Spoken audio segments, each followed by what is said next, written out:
Hello दोस्तों, मैं हूँ आपकी दोस्त जेनी और आप देख रहे हैं आपका अपना यूट्यूब चैनल जॉयफुल जंगल। मैं आपके सामने फिर लेके आई हूँ एक नई कहानी। आप प्लीज चैनल को सब्सक्राइब और वीडियो को लाइक कर दीजिएगा, साथ ही बेल आइकॉन को प्रेस कर दीजिएगा। तो कहानी स्टार्ट करते हैं। एक समझदार जंगल में एक प्यारा भालू था जिसका नाम बेनी था। बेनी अपने जानवर मित्रों की मदद करने का शौक रखता था, पर उसमें एक समस्या थी। वह बहुत ही अद्भुत था। एक दिन जब उसने एक चिड़िया को उसकी बस्ती बनाने में मदद करने की कोशिश की, बेनी ने अनजाने में कुछ डालियां गिरा दीं। उदास और शर्मिंदा महसूस करते हुए बेनी ने बुद्धिमान बूढ़े उल्लू से सलाह के लिए गया। बुद्धिमान उल्लू ने बेनी को बताया कि सभी गलतियां होती हैं, मगर सबसे महत्वपूर्ण यह है कि आप उनसे सीखें। बुद्धिमान उल्लू ने एक मूल्यवान सीख साझा की। यह ठीक है कि अद्भुत होना जब तक आप अपनी पूरी कोशिश करते हैं और अपनी गड़बड़ियों से सीखते हैं। इन शब्दों के प्रेरणा में बेनी ने अपने दोस्तों की मदद जारी रखी, पर अब वह चीजों को सावधानी पूर्वक करने का तरीका अपना रहा था। जंगल के अन्य जानवरों ने बेनी के सकारात्मक परिवर्तन को देखा और उनके प्रयासों की सराहना की।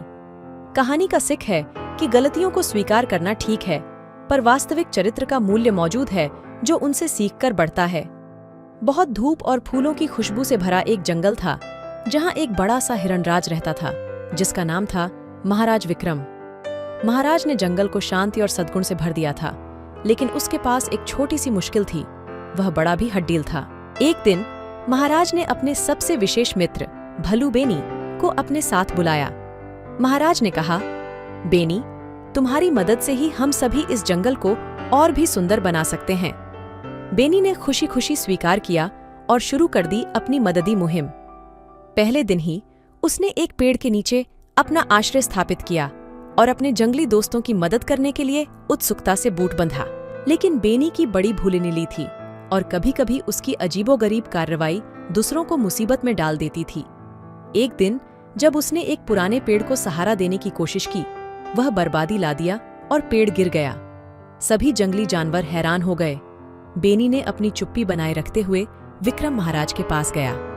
वह बहुत शर्मिंदा था और महाराज से माफी मांगने के लिए तैयार था।